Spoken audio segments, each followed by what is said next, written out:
If you see any of these operators I list today and you don't have them, pull for them immediately. Before you do though, make sure you keep note of a few things like future banners to come. Do a bit of research. The CN server is about 6 months ahead of us, so we have a good window of what's going to happen for the next 6 months for global. Look at different websites so you see who's coming out in the next 6 months. So sometimes Arknights like to throw the operators I list today as like a bait unit for the future banners to come, so don't fall for those baits. Just wait and do your research properly. And also think about whether you need those units or not. If I list a caster unit and you happen to have 5 other caster units that may be better like Logos, well then you probably don't need the caster unit that I'm listing today. For today's video, I am not putting any limited operators because I'm not expecting any new players to go 300 pulls for a character because that's not really easy to get when you're a new player. So only standard operators today because most people have a better shot of getting those anyways. 2 big things I kept note of is that these operators are based on how much mileage you'll get out of them, meaning you can use these operators in almost any team comp and almost pretty much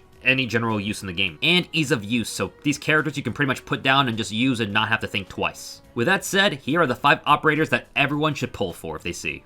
First up is Thorns. He is a Lord Guard operator, meaning that he can attack from afar and hit enemies in the air. His skill 3 is amazing because once activated, it'll further increase his range. Traditionally, Lord units only deal about 80% of their damage when attacking with range. However, on skill 3, he'll do the full 100% of damage again. And on top of that, he'll get an extra percentage of attack and his attack speed goes up as well. Upgrade his skills to Mastery 3 to further increase this. Oh, and the biggest part, once you activate his skill 3 twice, it'll remain on permanently until you retreat him or the level ends. And upon second activation, the bonuses he receives for attack and attack speed are twice the base amount. Slap him down somewhere to get a large coverage of defense. And finally, his talents. Nerve Corrosion poisons enemies with a 3-second arts damage that stacks up to 4 times, so pretty much you'll do a lot of damage over time to enemies as he keeps hitting them. And the best part is when he's attacking ranged enemies, the damage is doubled. And keep in mind, it's arts damage, not physical damage. And arts damage is basically kind of like magic damage.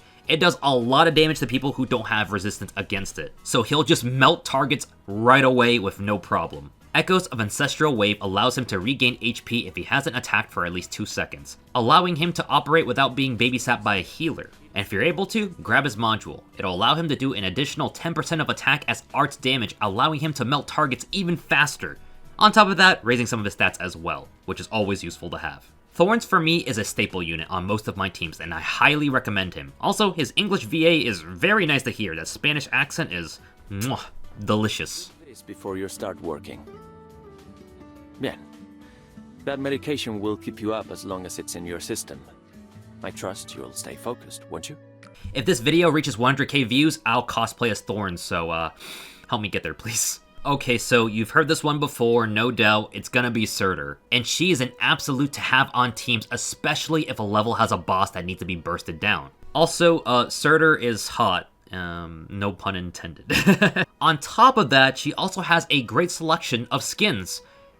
She looks really good. She is an Arts Guard unit, so with Arts damage, she'll be ripping through heavily defensive units. While her first 2 skills aren't that bad, her skill 3 is where she shines the most. On activation, she immediately recovers all of her HP, her attack is immensely increased, she gains a +2 range and attack count as well, and on top of that, she gains a hefty amount of HP, meaning she'll stay alive for a good long while. And here's the craziest part, she'll remain in her skill 3 state until she dies. But in exchange, she'll gradually lose HP, which caps out at about 20% per second after 60 seconds. So she'll pretty much die really quickly if you don't have healers.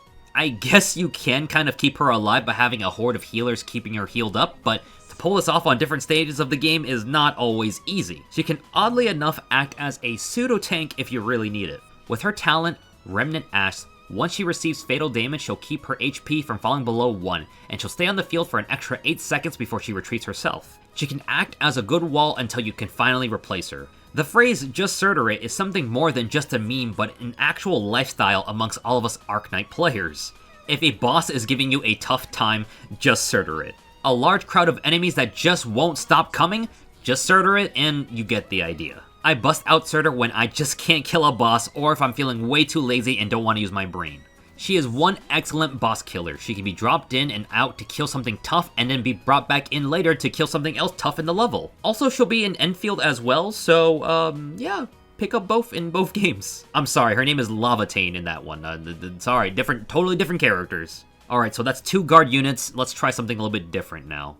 Syra is a Guardian Defender unit, meaning that she specializes in healing herself and her team alongside being an absolute wall against the enemies. Her talent, Rhine Charge Suit, allows her to get a 5% attack and 4% defense increase, stacking up to 5 times for every 20 seconds. Basically, the longer she's on the field, the more tankier she'll get. Also, she'll get a bit more attack as well. Refreshment allows her to give an extra skill point to an ally when she heals them, allowing them to use their skill as soon as possible. All of her skills are based around healing. Skill 1 is a powerful single target heal that can hold charges, Skill 2 is an AoE heal for those around her, and finally Skill 3 is a group heal, but it also slows enemy movement speed and reduces the art damage dealt by enemies within its range. Whenever I need to bring a defender unit to a map, I always consider her as my first option. For number 4, we have a caster unit, Aya.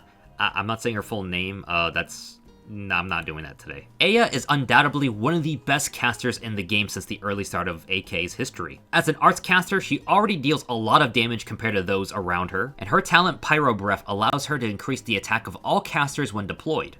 Wildfire isn't a game-changing talent, but it's nice to have a random increase in SP when she's deployed, but she shines the most when it comes to her skills. Especially her skill 2, which allows her to store up to multiple charges at higher levels and masteries. So when she's not attacking, she'll store up a number of charges to finally throw out a big burst of damage to all of her enemies. On top of that, it deals half the damage as AoE around the enemy target with their resistance being reduced, reaching to about 25% reduction at the higher levels. So basically, more damage on top of the damage she already does. And her skill 3 is excellent for dispersing damage to a large amount of enemies at once, or even reaching further beyond her attack range that she couldn't normally reach before. She is plain and simple. Put her down and she'll destroy any large group of enemies that come into her attack range. And finally, for the last operator of the list, Golden Glow. And yes, 2 casters because I really just like Golden Glow. She's, by the way, a cat, not a dog, get that straight. The pink cat is undoubtedly one of the best units of the game since her debut. She's a mech accord caster, meaning that she's able to incorporate drones into her attack,